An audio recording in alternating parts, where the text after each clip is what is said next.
Bienvenidos a una entrevista más en esta serie de pláticas con expertos en ciberseguridad. Y bueno, hoy no es la excepción, creo que igual muchos lo conocen, es ya bastante famoso en esta parte de seguridad. Y estamos con Asher Dávila, y él es Vulnerability Researcher en Palo Alto. Y bueno, ha dado algunas pláticas en DEF CON, seguramente algunos ya lo sabrán. Este año mucha gente tuvo el honor de escuchar algo sobre tus investigaciones. Y bueno, como te comentaba un poco detrás de cámaras, la idea de estas entrevistas es que nos compartas un poco de tu carrera, yo que sé, de cosas que te frenaron o que te ayudaron a moverte quizá, a salir de México, idiomas, lo que sea. Y bueno, antes que nada, muchas gracias por aceptar esta entrevista y por tomarte el tiempo. Seguramente estás ocupado y siempre es bueno escuchar consejos de gente como tú, experta en el área. Y bueno, bienvenido. ¿Qué tal, Javier? Muchas gracias por la invitación. Créeme que me siento honrado desde que me hablaste y me dijiste vamos a grabar. Te dije, claro que sí. Para mí es un gusto y un honor y ya sabes, ahí estamos a la orden para lo que se ofrezca. Claro, muchas gracias. Y bueno, no sé si quisieras comenzar por contarnos un poco de tu historia, de quizá desde cómo conociste ciberseguridad, cómo supiste que te gustaba la seguridad, cómo decidiste moverte a esta área. Claro, pues no sé en qué momento podría decirte clave, aquí me gusta la ciberseguridad o no sabría decir así un momento específico, pero sí me acuerdo que era desde que estaba en prepa.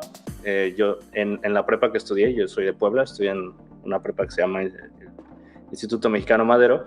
Ahí teníamos, no sé si todavía lo sigan dando, tiene mucho que no tengo contacto con nadie de ahí, pero te daban el taller de Cisco. No era, el que es previo a CCNA, no me acuerdo cómo se llama, el de troubleshooting, que literal te enseñan a abrir una computadora, limpiarla, darle mantenimiento, no era nada de programación, no era así nada formal. Pues, sí se tocaba redes en unos módulos, que obviamente pues, es la certificación de Cisco, Ujú. pero me acuerdo que era más como técnico, ¿no? Era una certificación como técnico de troubleshooting, de problemas pues, típicos de más de ese entonces, ¿no? De abrir la torre, de abrir el gabinete, de que se tiene polvo el ventilador, de que ten cuidado de no de usar una pulsera antiestática para ciertos componentes, para otros no. Y ahí me acuerdo que se me hizo muy interesante que había ataques como el ping de la muerte o cosas así que hoy en día pues, ya no funcionan, pero que eran populares y trataban de eso, ¿no? De mandar un paquete muy largo y esas cosas me parecían interesantes. Entonces me acuerdo que en el laboratorio de computación, en ciertas clases, que no eran de computación, eran por ejemplo, de dibujo, y luego muchos de mis compañeros tenían mala costumbre de poner el Halo, el primerito, ¿no te acuerdas? Que había como una versión portable en una USB que arrancabas y poníamos una LAN party. Y entonces pues, ahí empecé a hacer muchos experimentos porque pues eran topologías de red muy básicas, no era como un hub o cosas así donde estaba en topología estrella y todas esas topologías que antes se ocupaban en redes. Entonces pues mandar paquetes y oye, ¿por qué me contesta la computadora de allá? ¿No? Y para mí eso fue como que la intro a ciberseguridad como a partir de redes. Y de ahí, bueno, ellos, me acuerdo que en los módulos de Cisco tocaban muy por encima, al menos en esos módulos, ciberseguridad. De ahí para mí me pareció pues hasta cierto punto desde el lado del morbo, si tú lo quieres ver así, en el sentido de que, pues una travesura, ¿no? De hacer que su computadora deje de tener internet o la computadora de ahí del laboratorio se reinicie o se le abra el disquete, ¿no? La del lector de disco. Todas esas cosas que en ese entonces funcionaban, pues me parecía muy interesante y más que nada te digo desde el punto como del lado de la travesura o del lado del morbo. Y de ahí, pues, de ahí yo creo que no tuve contacto así tal cual con algo de programación. Yo no, de hecho yo entré a la carrera sin saber programar. Yo sabía como que quería estudiar una de mis opciones era estudiar alguna ingeniería.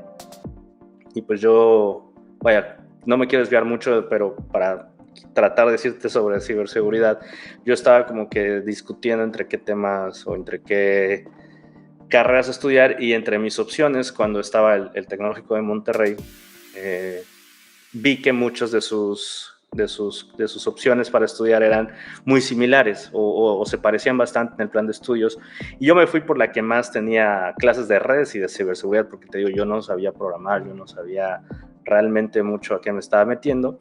Pues dije, esta tiene 2 clases más de redes, 2 clases más de ciberseguridad, que era la carrera de Ingeniería y Tecnologías de Información, y la otra que tenía otras 2 opciones, que era ingeniero en computación, bueno, en sistemas computacionales, y la de robótica y sistemas digitales, ¿no? Que en su plan de estudios, al menos el TEC no se enfoca tanto en la robótica, es más como el lado de sistemas digitales. Entonces yo estaba en esa y dije, me voy a ir por esta, simplemente porque vi esas materias, y medio hablando con los directores de carrera, pues me dijeron, o sea, no, tu interés va hacia esta carrera. Y yo les hice caso, y así fue como empecé, creo yo.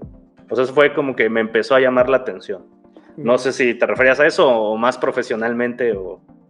No, sí, digo, el contexto un poco fuera de lo profesional, cómo nació todo. Y digo, porque ahorita vamos a ir un poco sobre tu carrera, y digo, me voy a adelantar un poco para que le dé contexto a la gente de que has estado en empresas grandes como Microsoft y ahorita en Palo Alto, y digo, tienes una formación muy buena.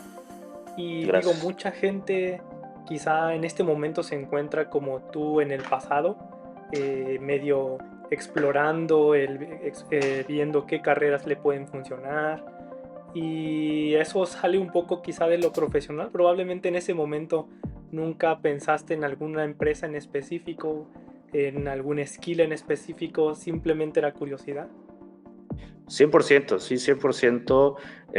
Y digo, tengo un compañero ahí de la prepa, que no voy a decir su nombre, que recuerdo que entró a la carrera, cuando yo le enseñé cositas que empecé a hacer, ya sabes, típicos de que montabas un sitio fake, y por ejemplo, me acuerdo que en la prepa yo hacía muchas travesuras, la verdad fui, dentro de todo, medio mal portado en ese aspecto, y una de esas travesuras, me acuerdo que en una tarea había que hacer algo así como con redes sociales y poner como que, no me acuerdo si una encuesta de Twitter o algo así, no me acuerdo, pero había que poner algo de Twitter.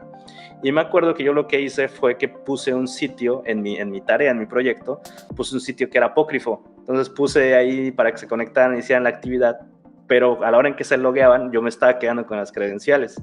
Entonces a unos de mis amigos cercanos, que igual le gustaba este tipo de cosas, le dije, mira lo que hice, el link que les puse es falso, y se conectaron a este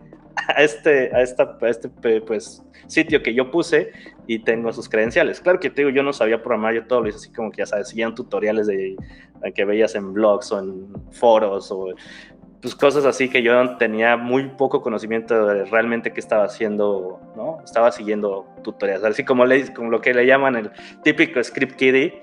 Yo estaba haciendo eso, y me robé su credencial, y te era más desde el lado de la travesura, el ver que no había nada ahí malo, eran cuentos de Twitter que no había nada privado, nada confidencial, que está muy mal, yo sé que no se debe hacer, pero pues en ese entonces así fue, y yo iba desde ese lado, desde el lado de la travesura, desde el lado de la curiosidad de qué se puede hacer esto. Y me acuerdo que un compañero de ahí de la prepa entró a estudiar la carrera de tecnologías de información, solo porque quería aprender a hackear a su novia. Le dije, no, estás muy mal, brother. O sea, yo creo que a la primera que te topes con algo que... Digo, yo no sabía qué cosas nos íbamos a enfrentar, pero sí, él no duró ni un semestre y se salió de la carrera porque pues, cuando tuvo que enfrentarse a programar o realmente hacer cosas que pues, no son hackear, entre comillas, con lo que la gente conoce como hackear, pues no iba con lo que quería hacer, y obviamente no es un buen motivador ese tipo de cosas. Entonces, si bien de mi lado era como que cierta parte de travesura, pero no era mi finalidad, simplemente era como, pues, si esto lo puedo hacer ahorita, quiero saber qué más se puede hacer o qué más hay allá, y yo sí como que, no te voy a decir que él no fuera un interés genuino, pero al menos mi interés iba más hacia el lado de que quiero saber qué más se puede hacer de este lado. Ya, y durante tu formación, digamos, en la universidad, cuentas que estudiaste en el TEC, ¿cuál crees tú, digamos, personalmente, cuál crees que fue tu progreso una vez que egresaste? Evidentemente, probablemente no todo te lo enseñaron en la escuela porque, como dices, eres muy curioso y desde antes ya habías explorado previo a aprender ya formalmente, digamos.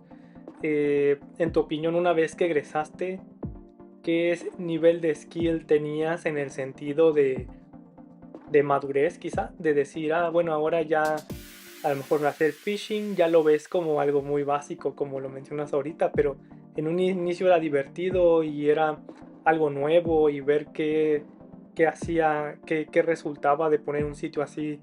Em, pero una vez que egresas, ¿qué mentalidad tenías? ¿Querías seguir explorando? ¿Querías especializarte? ¿O qué era lo que buscabas? No, y me voy a ir a lo mejor un poquito para atrás. Ujú. Yo creo que no toda la carrera fui pensando en estudiar ciberseguridad. Realmente Mm, que cuando, como te digo, yo nunca había programado, yo cuando llego a la carrera y afortunadamente en el TEC tienes que, o no sé ahora cómo sea, pero cuando yo estudié, los primer semestre era que tenías que pasar ciertos exámenes de conocimiento y si no los pasabas, depende cómo salías, podías seguir en la carrera, pero tenías que tomar un semestre propedéutico, llamémoslo así, en donde tenías que ponerte al nivel en cuanto a matemáticas, física, inglés, y entre ellos algoritmos, o muy básico, ¿no? Como hacer un diagrama de flujo, que eso sí lo vi en la prepa. O sea, afortunadamente como que sí pasé esa barrera, llamémoslo así, pero yo llego directo a programar. Y en eso yo conocí a una persona que se dedicaba a, pues bueno, él era de la carrera de ITs de computación, de tecnologías de computación, y él ya había ya había estado en un internship en Microsoft. Entonces mm, yo lo conozco por una amiga, una fiesta, por ahí sale la plática, nos presentan y no, pues que yo estoy en Microsoft, que no sé qué, y le digo, ¿en qué semestre vas? No, pues que en segundo. Yo, ahora le ¿cómo? O sea, ¿cómo pues, o sea, tan pronto te puedes ir a... O sea, yo no tenía la menor idea que eso era posible. Yo, como bien dijiste al inicio, yo no iba pensando en voy a ir a entrar a Microsoft o jamás, porque yo no tenía la más pálida idea de qué era lo que es, realmente ni siquiera en qué iba a trabajar, ¿no? Decía, esto me gusta y creo que hay potencial, pero no, o sea, nunca fui como que pensando en eso. Entonces como que a partir de ahí, y creo que el Tecnológico de Monterrey también al menos cuando yo estudié, te empujaba mucho tienes que irte, o sea, si estás estudiando ITC Spark, tienes que trabajar para una de estas empresas, ¿no? Llámese Microsoft, llámese en ese entonces Facebook o Uber, que eran las que más reclutaban, o Google. Y esa era la mentalidad con la que te empujan. Entonces digo, no digo que ni bien ni mal, simplemente esa es la mentalidad con la que te empujan. Y obviamente pues sí te entra como lo que ahora los chavos llaman el FOMO, ¿no? O sea, de que todos están yéndose para allá o empiezas a conocer gente que ya tuvo esa experiencia y pues te platican todo lo que han vivido y todo, o sea, más allá de obviamente pues estar en otra parte del mundo o explorar otras cosas, pues estar en la meca de la tecnología, en estar ahora sí que en la crema innata de la tecnología, pues sí es interesante, ¿no? Es como experimentar la punta de lanza lo que se está haciendo. Para mí eso fue como que interesante y de ahí creo que me alejé un poco de la ciberseguridad. Entonces no fue como que tuve un camino así totalmente parejito hasta egresar, sino fue hasta mucho después que la volví a retomar. Entonces, bueno, sí, sí la retomo un poco antes de egresar, pero al egresar yo diría que casi mi conocimiento era pues, yo creo que así donde empecé a ganar experiencia fue casi un año antes de egresar, menos de un año, que fue donde yo entro a un trabajo como pentester y ya de ahí fue que aprendí ahí, pero así de que yo hubiera aprendido de la escuela y que de la escuela me hubieran enseñado así mucho respecto a pues, de ciberseguridad, no fue el caso, ¿no? Yo creo que ahí aprendí las bases de lo que se necesita, pero no me podía considerar que ya salí con muchos conocimientos o me sentía listo, digo, bueno, eso nunca, pero no salí sintiéndome listo y fue hasta ese año que trabajando con un mentor que hasta la fecha hablo con él, se llama Francisco Díaz, él fue el que me enseñó muchas cosas de las que ya de ahí me ayudaron a seguir potenciando mi carrera profesional. ya, y durante este lapso, ¿en qué te enfocaste más? ¿En redes, en programación o en qué hizo la escuela que te enfocaras más?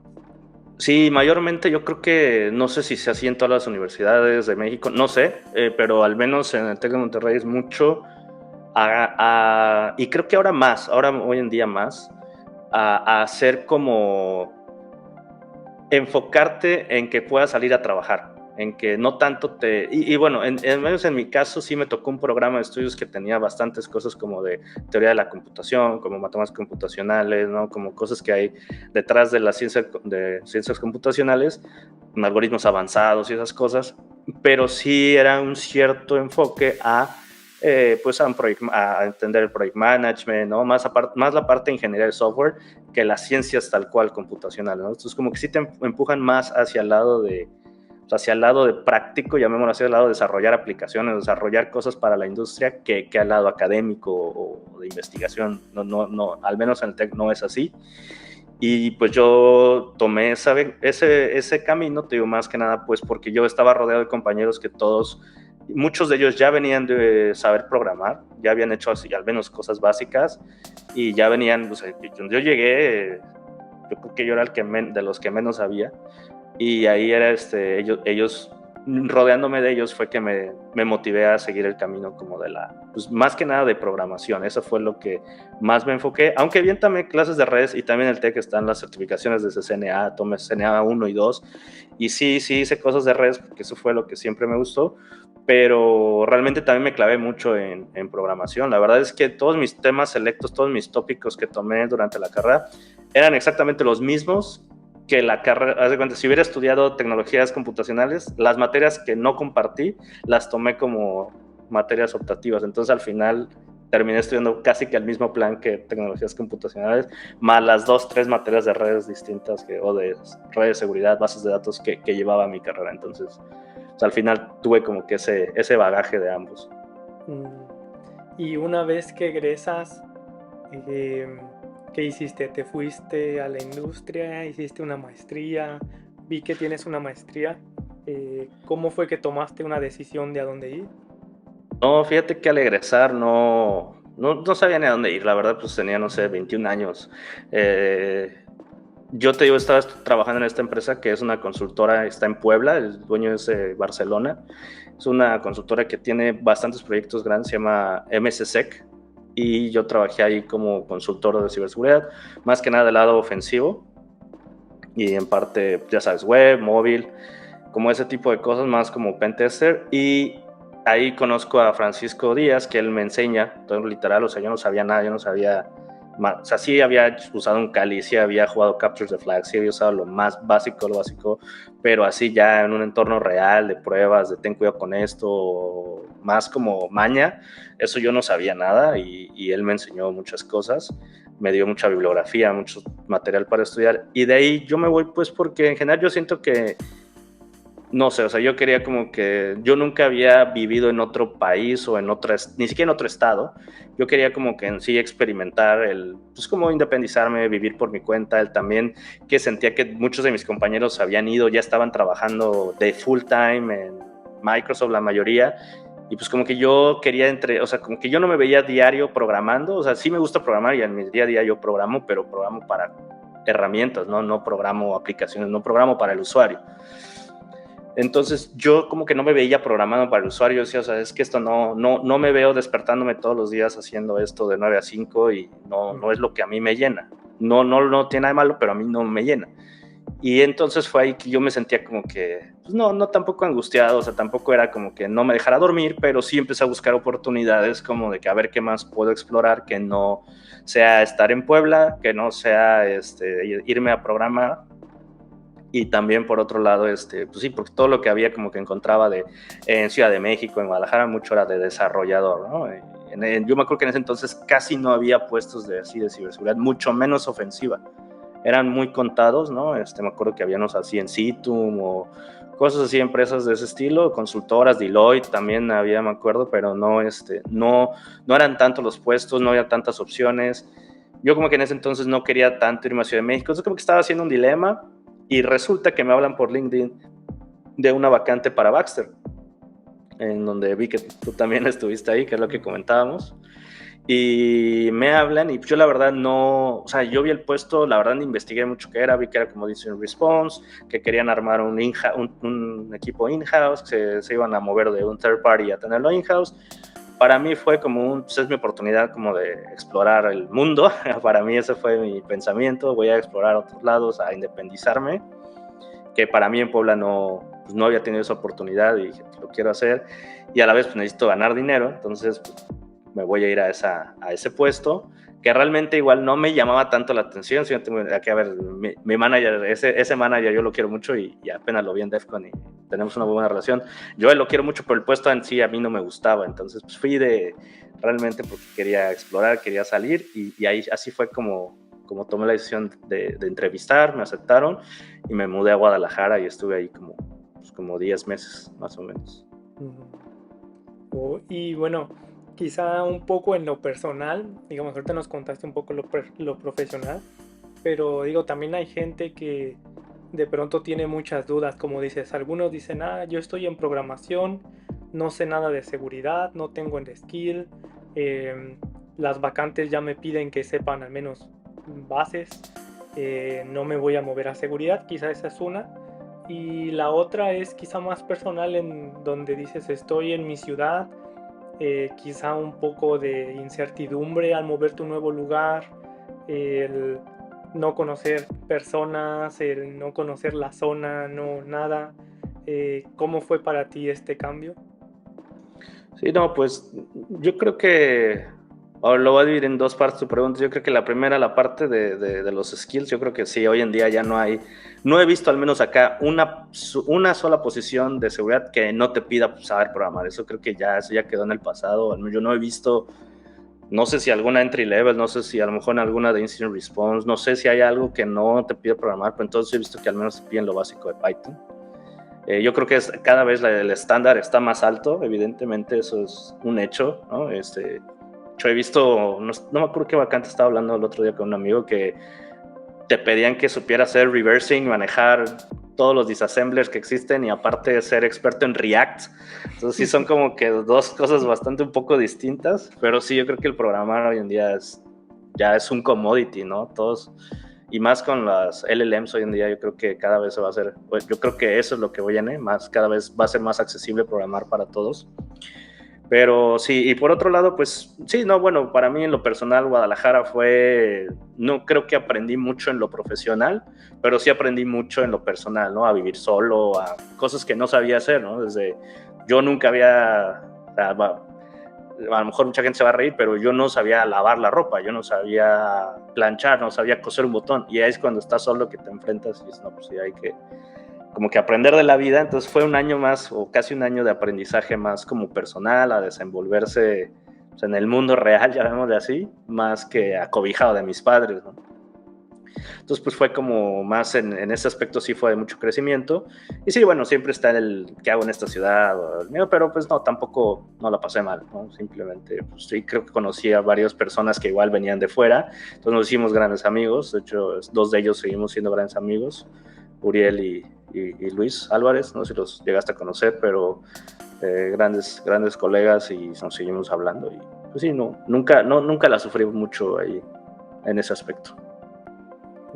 Y bueno, ya después, ¿cómo decides hacer una maestría? Por lo que entiendo, egresaste, laboraste un tiempo y después quizá tomaste el camino de la maestría.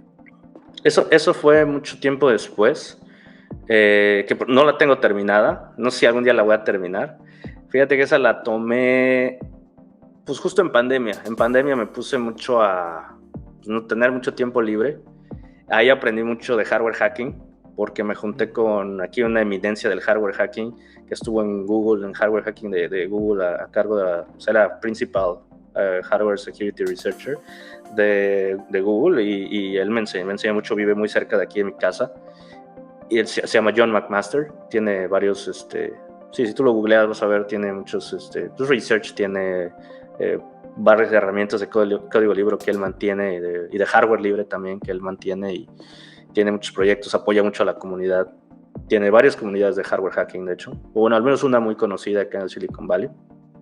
Y pues ahí yo me junté, le dije, oye, quiero aprender, y él me empezó a dar así cosas y pues tenía mucho tiempo libre y también tras de esas cosas fue...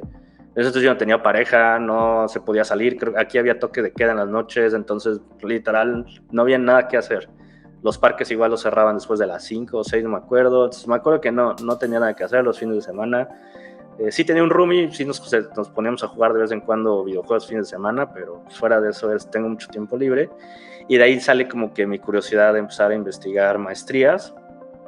Y me acuerdo que estaba esta Georgia Tech, que es una muy popular, que de hecho yo evangelicé mucho ese programa y muchos de mis amigos entraron, de hecho muchos de ellos ya han egresado y yo sigo sin egresar de ese programa o de programas similares a ese en Georgia Tech, que es una de las mejores escuelas públicas de acá en los Estados Unidos en computación y es muy barata también, entonces yo creo que es de las más baratas que existe, de buena calidad y pues aparte me daban apoyos en la empresa, entonces yo la empecé a tomar como que por ese lado y yo me acuerdo que hago el examen de admisión antes de irme a Microsoft, un poquito antes de irme a Microsoft yo hago mis exámenes al ser extranjero te piden pues, los exámenes de inglés, que tiene que ser un puntaje bien alto y que tienes que pasar como que unos exámenes ahí y ya después ya te dan la carta de aceptación, ¿no? Tienes que, ya sabes, todo el proceso que seguro tú ya has vivido, que después mandar tus cartas de solicitud y todo. Entonces yo me acuerdo que en ese momento que yo estoy aplicando, yo me voy a Microsoft y es cuando ahí inicia la maestría y yo no la termino porque para mí fue un cambio muy drástico moverme de aquí de California, yo ya estaba viviendo en California, moverme a Seattle para mí fue un cambio drástico en todos los aspectos, más que nada en el clima. A mí no me gustó, digo, es una ciudad muy bonita para visitar, pero a mí no me gustó vivir más que nada por el clima y en general las cosas que yo estaba acostumbradas a vivir, que aquí California es casi estar como no te voy a decir que como en Ciudad de México, yo creo que eso sería Los Ángeles, pero al menos aquí sí hay una gran población latina. En Seattle también la hay, pero muy distinto. Entonces como que no me sentí tan a gusto en general. Después como que hay unos problemas. No en mi equipo, no, más bien no conmigo, pero sí en mi equipo, que las dinámicas no me gustó. Y pues te digo, estaba como que en un momento ahí así medio que no me gustaba. Entonces aguanté 2 años ahí, porque yo le iba a hacer en 3 años, porque la estaba haciendo parcialmente, porque estaba trabajando al mismo tiempo. Si me lo hubiera echado al hilo sin trabajar, pues quizás en año y medio lo hubiera sacado. Pero en el formato en que me la aventé o me la estaba aventando era así, una materia por semestre y veranos.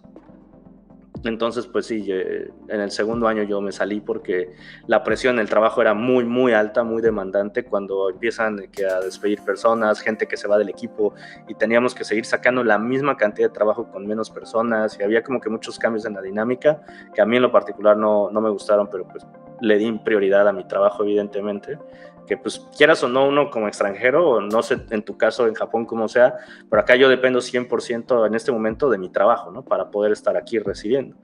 Entonces yo le tenía que dar prioridad a mi trabajo porque si no me tengo que ir y yo no me quería ir de acá porque sí me costó bastante llegar acá y esa fue mi prioridad y por eso decidí, ¿sabes qué? No me estoy sintiendo a gusto porque era literal llegar 7, 8 de la noche de la oficina, estar desvelándome haciendo las tareas, poniéndome al corriente con las clases, que a veces ni me da tiempo de llegar a conectarme a ellas, los trabajos en equipo, tú sabes todo lo que conlleva. Que esta maestría es un poco más enfocado más a curso que a investigación, entonces pues por ese lado no había tanto problema.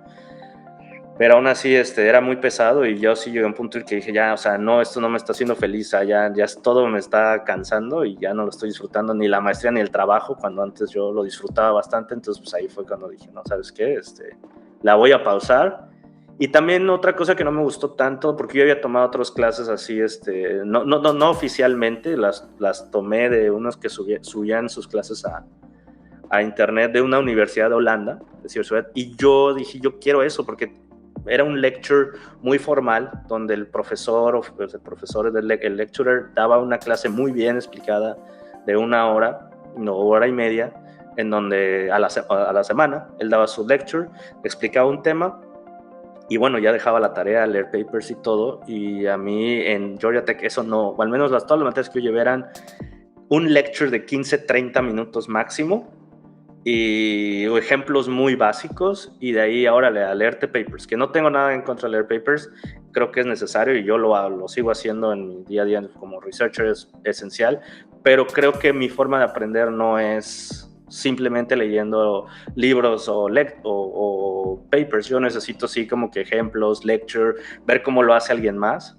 Es como que la dinámica tampoco me encantaba, entonces sí, como que fue una serie de cosas que por eso yo decidí, ¿sabes qué? No, la voy a pausar.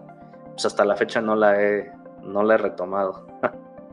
Ya, qué interesante. Creo que has hecho muchas cosas en aparentemente poco tiempo.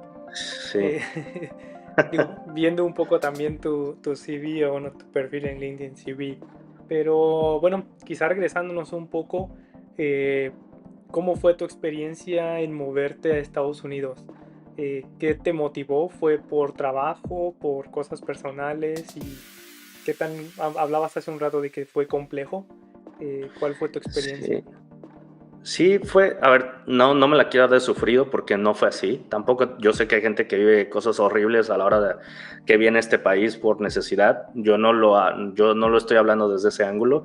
Lo estoy hablando desde el ángulo que yo vivía en un lugar cómodo. En Guadalajara, pues no era opulencia, pero tampoco vivía con carencias, ¿no? Vivía en un sueldo normal, con un departamento normal y tenía para mis necesidades básicas y hasta un poquito más, ¿no? Cubría a lo mejor unas vacaciones pequeñas o yo lo estoy hablando desde un punto de vista de venir de la comodidad, que quede claro, no lo hablo, que van a decir, oye, hay migrantes que cruzan y pasan el desierto, no, yo no lo estoy hablando desde ese punto de vista, más bien 100% honesto, siempre viví en mucha comodidad y al venir acá no fue así, al inicio, porque pues yo no vengo acá como full timer, a pesar de que yo tenía experiencia laboral, yo vengo acá a una posición de research para una startup, se llamaba Singbox, y Singbox me dice que es una, no sé si la primera o de las primeras, lo que sí sé que es de las primeras, no sé si la primera o entre las primeras tres que hizo ciberseguridad en IoT, que así es como yo incursiono en el mundo del IoT. A través de esa empresa, pues yo vengo, me entrevisto y todo, y me dicen, no, pues es que nos encanta, tienes todos los skills para hacer lo que necesitas, pero nunca has publicado. Yo no, y en México no sé cómo es, cómo te tocó a ti. Bueno, tú eres doctor, pero bueno, no sé a ti cómo te tocó en la licenciatura, si te tocó publicar, pero yo al menos en la licenciatura nunca publiqué nada. No tenía papers, no tenía blogs, no tenía nada que me sustentara un trabajo de research, ¿no? Y obviamente aquí la maestría es esencial. O sea, aquí casi que todos los que hacen undergrad hacen maestría inmediatamente. Primero porque muchos de sus programas son más cortos, de 4 años, y de ahí, bueno, mi programa que fue 5 años y medio, sí, creo que 5 años era mi programa en el TEC, entonces era muy distinto, no, eran 5 años. Y te toca un mundo muy distinto, que ellos vienen la mayoría con maestría, ¿no? Entonces, pues ellos publican, aquí se da mucho el publicar. Aquí, para casi todas las maestrías de ciencias, a fuerza que ya publicaste al menos de que un paper por semestre. Y yo también, en YourTech te motivan mucho a eso, ¿no? A tratar de publicar o de hacer cosas. Y creo que eso es algo que yo no traía, ¿no? Bueno, no creo. Eso es algo que yo no traía y eso fue alguna limitante, que me dijeron, ¿sabes qué? Pues no tienes, o sea, ¿cómo te voy a evaluar que eres mi researcher si el researcher tiene que publicar? Y nunca has publicado, o sea, ¿cómo quieres que te pague por publicar si nunca has publicado, ¿no? Entonces te voy a dar una oportunidad de intern. Te voy a dar una oportunidad de intern no porque no tenga los conocimientos, no por nada de eso, sino más, obviamente, pues yo era muy junior, pero me decían más que nada porque no tenemos una prueba de qué tan bien publicas o qué tan bien pues te desenvuelves ya en el mundo real o académico, ni siquiera tampoco tenemos ninguna referencia tuya. Y entonces me dijeron, te vamos a dar una oportunidad de 6 meses, me dijeron, te vamos a dar 6 meses para que tú... voy a tratar de explicarlo, pero está un poco confuso. Te voy a dar 6 meses para que tú publiques. Si tú en esos 6 meses publicas, nosotros en esos 6 meses te volvemos, o sea, después de esos 6 meses te convertimos en full time y ya con un sueldo bien y todo, porque yo me vine aquí con un sueldo súper bajo, más abajo del promedio de intern, ¿no? Yo creo que por ahí de promedio de intern. Pero sin ninguna ayuda, ¿no? No me apoyaron. Bueno, sí me dieron algunos apoyos como de hoteles y eso para cuando llegué, pero fuera de eso no tuve ningún otro apoyo. Y yo hablé con mis papás, me acuerdo que les dije, oye, a ver, quiero intentar esto, pero puede que no funcione, ¿no? Puede que a lo mejor no logro publicar, no logro hacer lo que me están pidiendo y pues me echan para atrás, me recibirían en la casa porque literalmente me fui como con 30,000, 40,000 pesos en la bolsa hacia acá, que pues aquí no es nada, literal, menos en San Francisco eso no es nada, no te alcanza pero ni para un mes de renta. Entonces es pues, ¿qué hago, no? O sea, si no me reciben, me reciben. Me dijeron, o sea, ¿me reciben de vuelta en la casa? Sí, no te preocupes, no. O sea, date, obviamente esto siempre es tu casa, que también yo tengo esa facilidad. Tuve esa facilidad que no todos los papás luego dan, y eso fue lo que también me dio ese colchón de decir, pues bueno, ya si me equivoco y no la armo, pues bueno, no pasa nada, ya tuve la experiencia, no tengo nada que perder, literal, no tengo nada que perder, regreso, ya tuve la experiencia y ya sé en qué me equivoqué y no pasa nada. Entonces yo me fui con esa mentalidad, agarré mi carro, me fui manejando desde Guadalajara pues hasta acá, hasta San Francisco, que es una tirada bastante larga. Es una tirada de... Yo me lo aventé en 3 días, me lo pude haber sido menos, pero también tuve complicaciones porque en ese año estaba la caravana migrante. Entonces, no sé si te acuerdas que fue de las... No sé en cuántos años no había pasado que cerraran las fronteras y hubo que... iban ahí los enfrentamientos y hubo granaderos y fue un relajo. Entonces yo el día que intento cruzar me dicen no puedes cruzar porque está cerrada. Y aunque ya tienes tu visa de trabajo, aún así tienes que ir a pedir un permiso, donde te hacen como que otra entrevista y ya te meten en un cuarto, te hacen como que otra entrevista, y ya te dicen, ok, ya te dan como que tu permiso de que ya está como que validada tu visa para poder trabajar. Entonces, pues ya, me dicen, vas a poder pasar a la entrevista para que ya tengas como que tu sello, tu aprobación, ya tengas no me acuerdo cómo se llama, es el I-94, eso, de que ya estás, ya entraste con la visa, pero no vas a poder entrar, porque están cerrados todos los pasos ahorita. ¿No? Y pues yo traía el carro, ¿no? O sea, dice, al menos que fueras caminando, pero pues como traes tu carro no vas a poder pasar. Entonces, pues ya me tuve que quedar unos días en Mexicali. Afortunadamente tengo una amiga que trabaja como que recibiendo a las personas que deportan. Entonces ellos tienen toda esa información de cómo están las garitas, cómo está todo eso. Oye, y yo le hablé y me dijo, ¿sabes qué? Si no te dejan pasar, vete por Arizona, vete a Yuma y por ahí te vas a poder pasar porque esa está abierta. Pues ya me esperé ahí unos días y entonces digo, como que eso lo retrasó todavía más. Yo llegué así todo nervioso de qué está pasando. Pues sí, solo. Y pues yo creo que esos fueron los complicaciones, ¿no? De que yo llego con un sueldo así muy, muy bajo, que aquí para todo necesitas Social Security. Si no tienes Social Security no te dan pero ni el teléfono. La línea de prepago, esa es la del plan, no te la dan si no tienes historial crediticio. Entonces pues no tenía nada con qué sustentarme, ¿no? No tenía, pues, que vas a cualquier cosa y te piden número de teléfono, no, pues que no tengo número de teléfono de acá. Entonces como que esas hacia allá son las complicaciones que yo sufrí, como que más hacia ese lado, ¿no? De que, pues, a ver, yo tenía 22 años, no tenía historial crediticio, me fui con muy poco dinero ahorrado. Y yo creo que, ¿sabes? Si yo hubiera hecho las cuentas de lo que era vivir acá, no me venía. O sea, si yo me hubiera puesto realmente a planificar, a ver cuánto me voy a gastar en transporte, en comidas, en rentas, y hubiera comparado con el sueldo que me daban, creo que no me venía.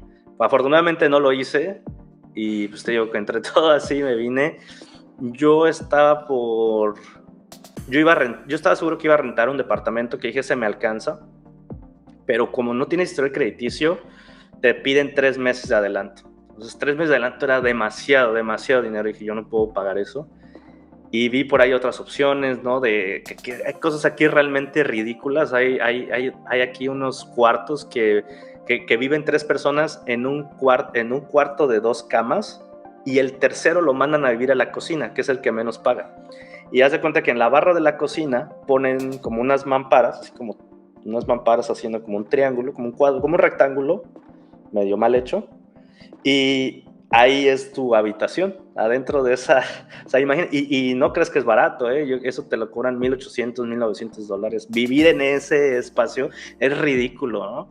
Entonces yo llego, bueno, antes de llegar, unos días, como unas semanas antes de yo ya emprender el viaje, me doy cuenta que no me alcanza para rentar ni lo más barato, ¿no? Más que irme así en un cuarto compartido, que te repito, yo sé que hay mucha gente que así tiene que vivir, pero para mí sí era como que un cambio muy drástico de venir en un depa, pues bien, normal, a irte a vivir a la cocina, ¿no? Entre otros 2 desconocidos y aparte pagando muchísimo dinero. Fue como que, ¿qué estoy haciendo, no? Y afortunadamente recuerdo que en ese entonces, justo que ya me iba para San Francisco, y la razón por la que me fui manejando también fue porque no me iba a alcanzar. Los créditos que nos daban de Uber diario no me alcanzaban. Desde la zona en que yo iba a vivir, que era una zona barata, a la oficina, que era una zona cara de vivir, dije, el crédito de Uber que nos dan al día no me alcanza para hacer el transporte diario, ¿no? Y aquí el transporte público es malísimo, aquí en esta zona.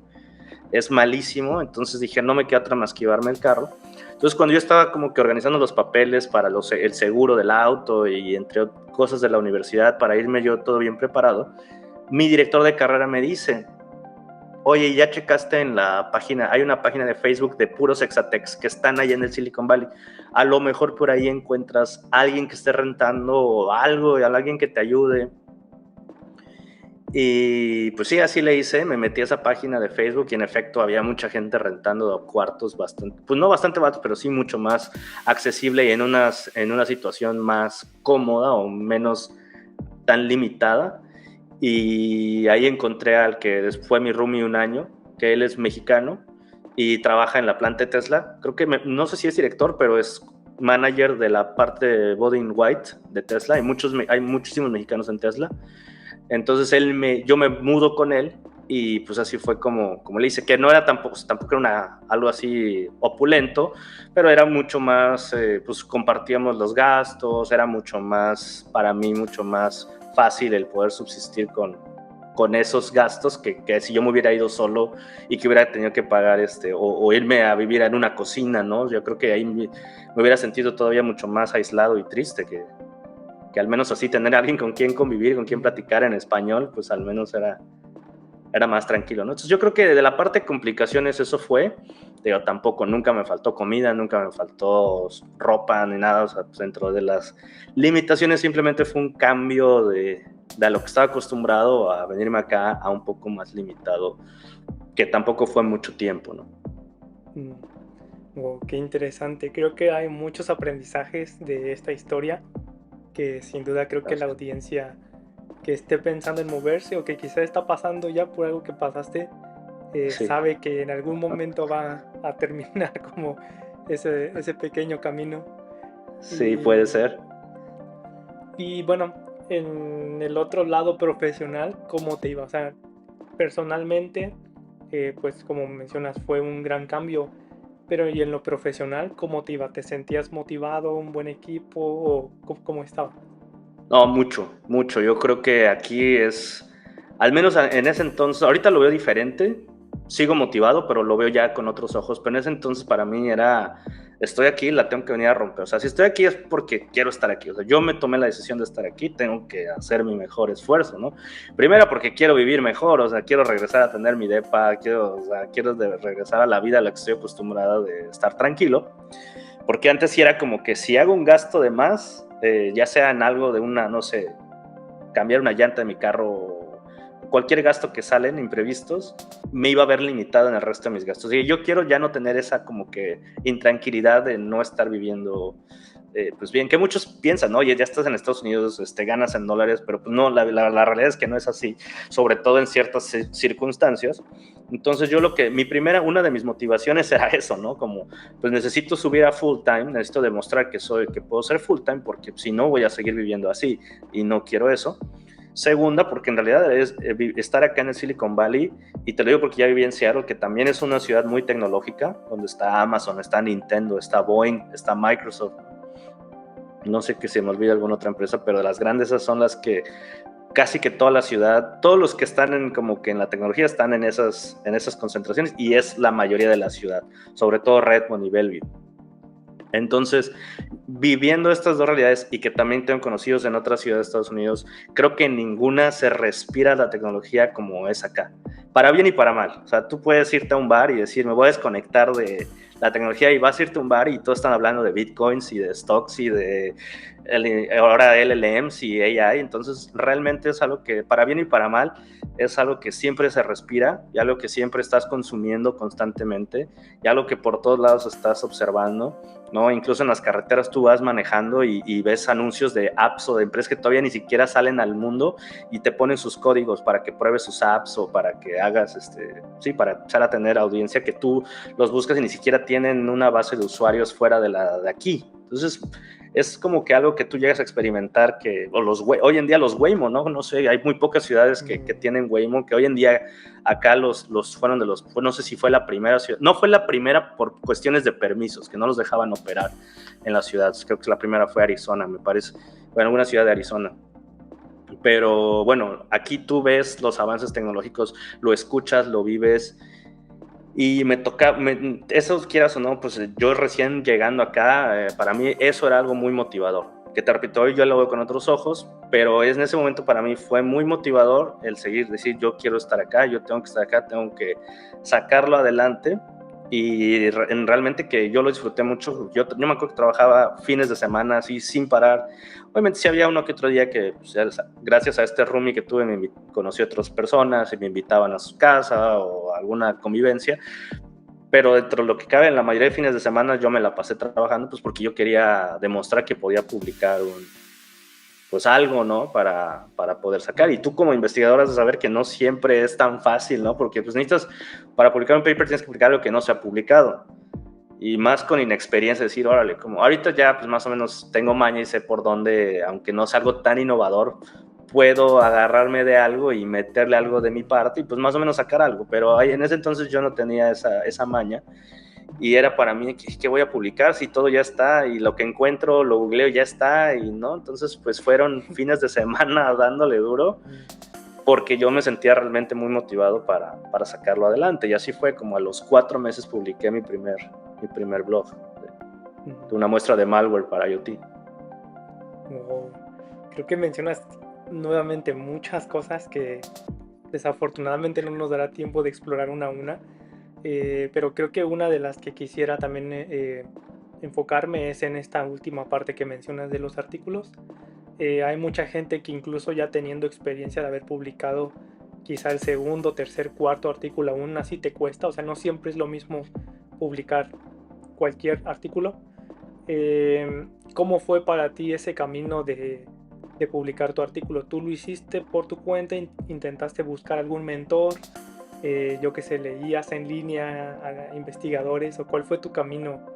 Porque digo, al final, por mucho que estés en una maestría y que tu tiempo sea para eso, aún así el camino es el mismo, ¿no? De pronto estás perdido, de pronto estás probando algo, no te funciona, regresas. ¿Y cómo fue tu experiencia con esto?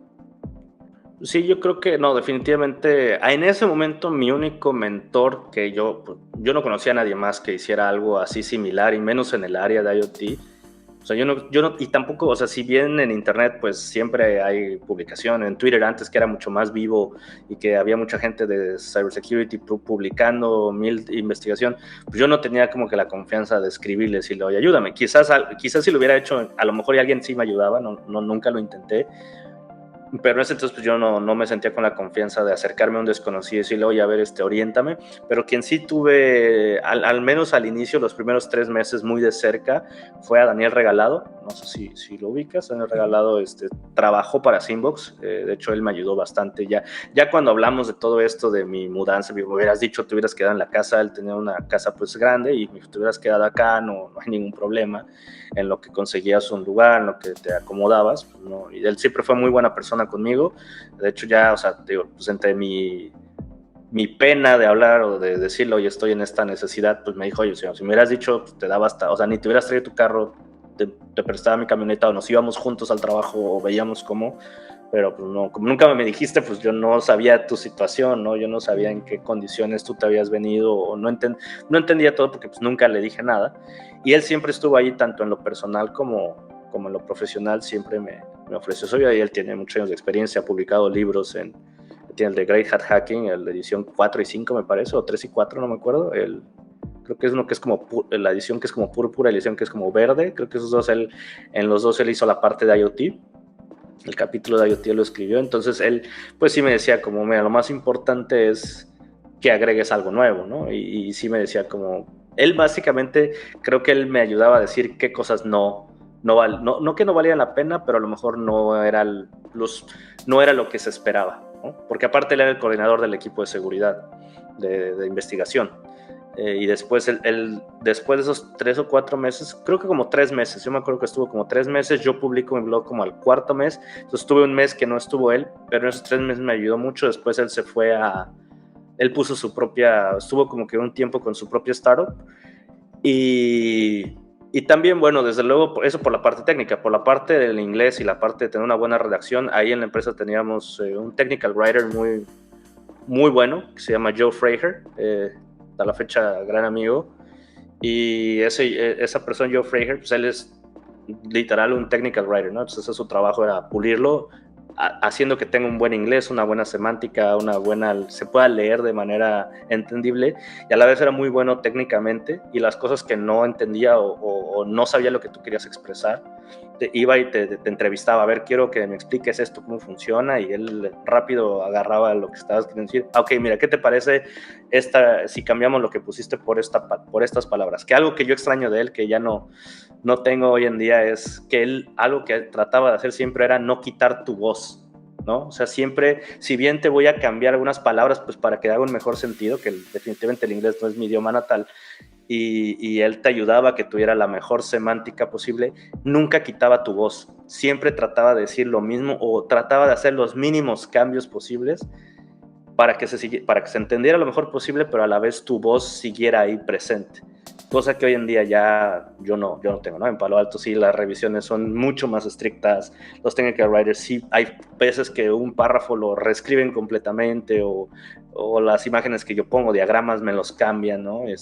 Igual, obviamente preguntándome me pregunto si es lo que quiero decir, pero sí creo que hay a veces en los blogs que llegas a ver de Unit 42, no te voy a decir que cambia mucho, pero sí creo que algunas veces se pierde la voz del escritor. Y pues esos serían, yo creo que mi mentor, llamemos como del lado de redacción era él, y mi lado técnico era Daniel Regalado. Wow, qué interesante. Y en el sentido de, bueno, no sé si tuviste experiencias en México o si conoces gente de México. ¿Cuál es tu perspectiva entre el researching que haces en Estados Unidos contra el que se hace en México? Creo que, bueno, no sé, en el pasado al menos conocí un par de personas, y cuando hablábamos de researching era muy diferente el académico contra el de las empresas, ¿no? Creo que en Estados Unidos no es tan alejado, o sea, sí, a lo mejor quitas lo que no te sirve, pero la idea es lo mismo: publicar un artículo donde contribuyes, donde hay revisores, donde te juntas con tus pares, donde creo que es el mismo procedimiento. ¿Cuál es tu opinión? O no sé si has tenido alguna experiencia en ese sentido. Realmente que muy poca, desde mi ignorancia te diría, y 100% desde mi ignorancia porque no lo sé, pero cuando yo investigué en México, o sea, yo nunca fue como quiero ser researcher, más bien yo lo que me acuerdo, y que muy curioso, terminé en Palo Alto sin nunca aplicar a Palo Alto al inicio, porque la empresa, esta Symbox, la compra Palo Alto, entonces la primera vez que yo entro a Palo Alto es a través de esa compra. Pero bueno, yo me acuerdo que yo leía los blogs de Unit 42, cuando yo iba entre mis inicios de la universidad. Yo me acuerdo mucho de leer los blogs de Unit 42, y que es el equipo de investigación de Palo Alto. Yo leía mucho los blogs de Unit 42 y más o menos ya tenía una idea. Para mí eso era lo que yo quería hacer. O sea, yo quiero hacer reverse engineering, que para mí lo que yo quería hacer, más que nada, hacer reverse engineering.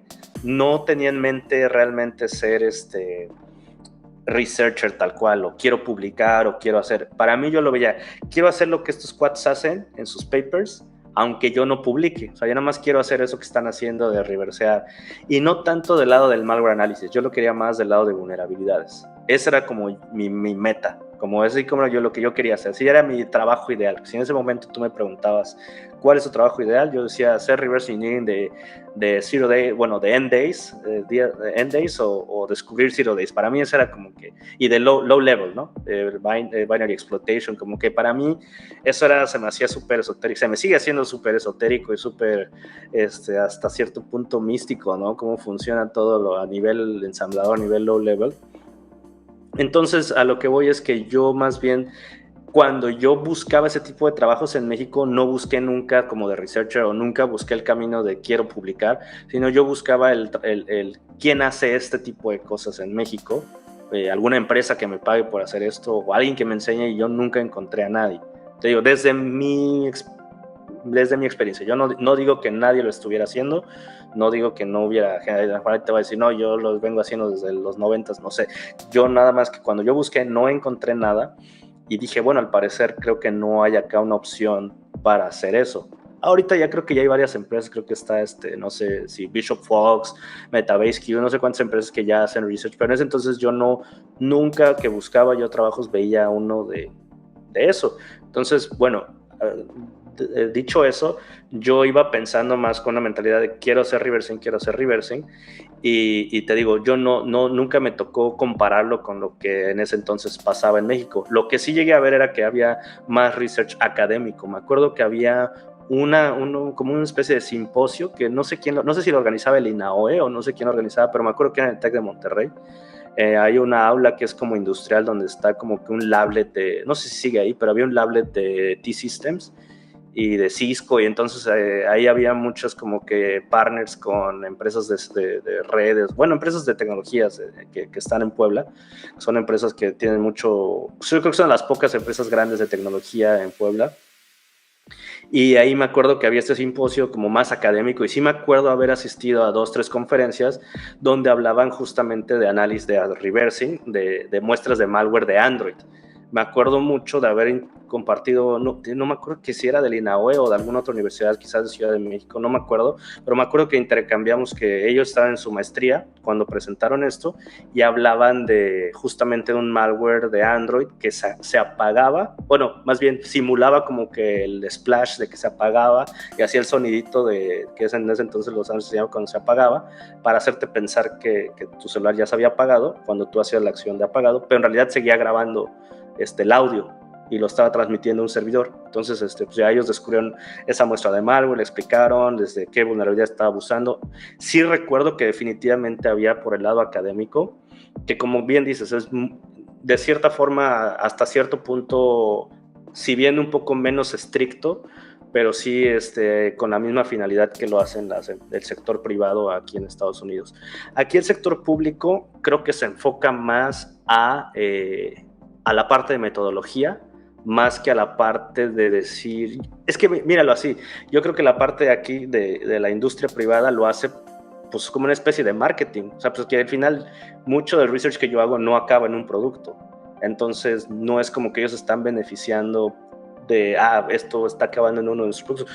Últimamente sí nos han presionado mucho a eso, y creo que la industria del research está, al menos aquí, está migrando hacia eso, a que el research ya no es como era antes de ponte a pegarle a software de terceros y a ver qué encuentras, y tú vives como una especie de, eres como marketing técnico para la empresa, ¿no? Donde tú haces ruido allá afuera en conferencias, en blogs, y entonces, mira, Palo Alto Networks está haciendo esto, y pues también te da confianza como cliente decir, yo voy con esa empresa que está proactivamente haciendo cosas para yo estar protegido, y que a la vez todos los findings siempre los compartimos en esta que le llaman la Cyber Threat Intelligence Alliance, donde todos los findings se vuelven públicos para todas las empresas, se comparte, incluso antes de que se publique el blog, se publica se comparte con los findings con las otras empresas, a pesar de que sean competidores o lo que sea, siempre existe esta como hermandad de tratar de decir, bueno, pues vamos a unirnos contra los ciberatacantes, y ahí están los hashes y esto todo, y creen sus reglas y no hay ningún problema. Pero siempre pues el blog viene del lado del que lo encontró primero, que te digo, pues es más que nada, yo lo veo así, o sea, si lo vemos desde un lado muy crudo, pues para las empresas somos nada más que marketing técnico para ellos. Creo que sin duda necesitamos como unas 10 entrevistas más. Quisiera ahondar en muchos puntos que dices, pero ya más o menos tenemos 10 minutos más de entrevista. Y bueno, no voy a entrar en todo lo técnico que comentamos, pero si tuvieras que darle algunos consejos a alguien que quiere o irse a Estados Unidos, en este caso a San Francisco, o probablemente quiere irse al lado de Security Researching, o el tema que más te interese a ti compartir, ¿qué consejos les darías? Probablemente 2, 3 consejos que tú dirías, esto me hubiera servido cuando yo estaba en tal etapa de mi vida.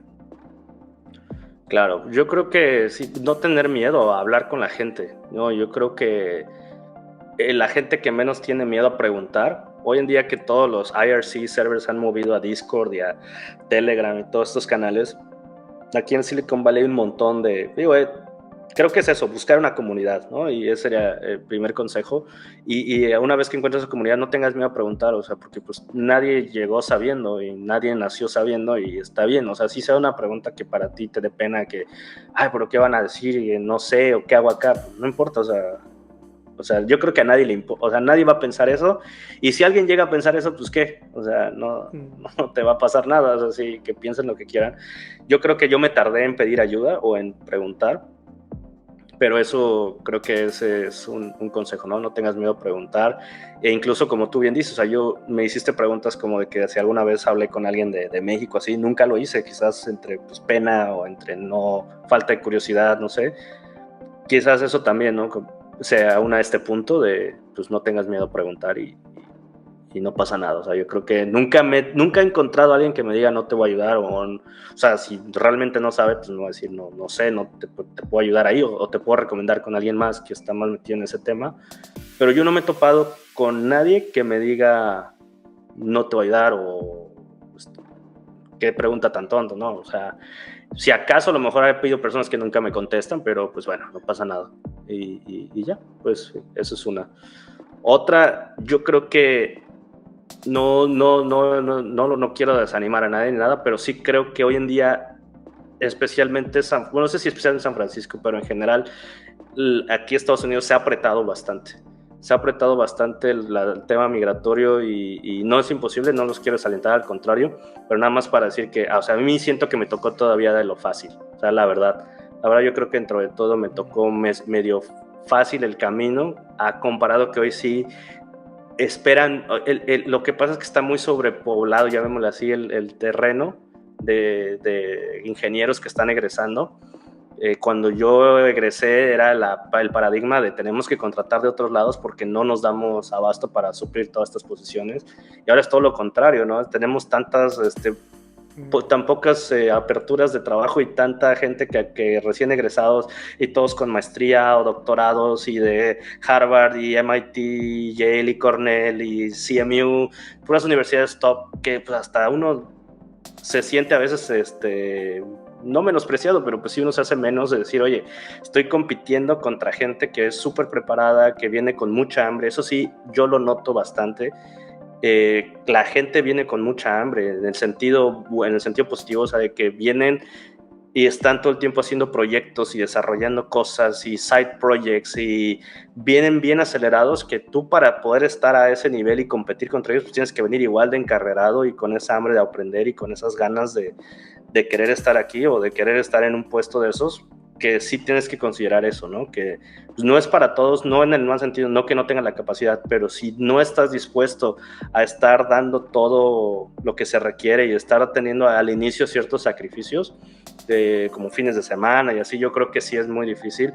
Y sí, desde ahorita yo recomiendo esencial, si tú te quieres venir para acá y estás estudiando, internship sí o sí, o sea, de lo que sea, pero internship obligado. O sea, si no tienes internship, muchos ni siquiera voltean a ver el resumen.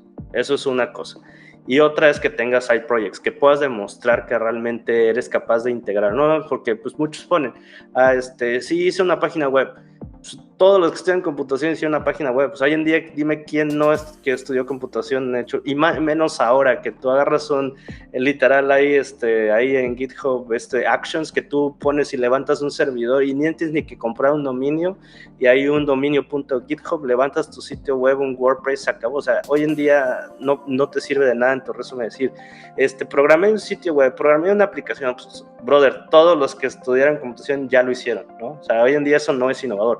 Yo quiero ver qué más has hecho. Y más allá de que, ok, hice una página web, está bien, pero ¿cuál fue la motivación de esa página web? ¿A cuántas personas llegó? ¿Qué fue lo innovador? ¿Qué fue lo que hizo? Si tú pones eso en tu resumen, tienes mucho más oportunidad a decir, no, pues trabajé con una empresa o un proyecto escolar donde hice una página web con React y Node.js. No, hay otros 100,000 currículums igual que no tienen que pagarles la visa o no tienen que pagarles relocation. no te voy a aceptar. Entonces la realidad, no quiero ser desalentador, pero yo creo que esa es la realidad y tienes que estar preparado para desde ahorita ya estar en un internship y estar haciendo después de tu internship proyectos que te puedan sustentar en tu currículum y decir, esto es esta es la consecuencia o este es el impacto que tiene mi proyecto, más allá de solamente hice este lenguaje, o usé este lenguaje o usé esta tecnología. Y no sé, finalmente, no sé, es que te digo, yo quizás debí de haberme venido mejor preparado antes de mudarme, pero si lo hubiera hecho yo creo que no me mudaba. Entonces, pues también es cierta parte, diría, sí, más o menos prepárate, pero a la vez no tengas miedo. O sea, hay varias cosas que pues, sí dan miedo a hacer, pero pues tienes que aventar incluso con miedo y nunca sentirte menos. Yo creo que eso es muy importante, que a mí siento que en Microsoft me pasó mucho, que ahí lo podemos platicar con más calma, pero sí en Microsoft tuve muchas crisis donde todo mi equipo eran autores de libros, donde todos venían de universidades top y yo sí me subí la primer mes, yo era de que, oye, yo soy no sé qué hago aquí. Entonces yo creo que ya después si lo ves una perspectiva más amplia, eso realmente no importa. O sea, si tú estás sacando el trabajo al mismo nivel que ellos, o sea, no importa sus credenciales, no importa qué han hecho en el pasado, o sea, al final tú estás ahí por algo y pues, y ya lo tienes que sacar, hay que sacarlo y no pasa nada. Esos serían mis consejos.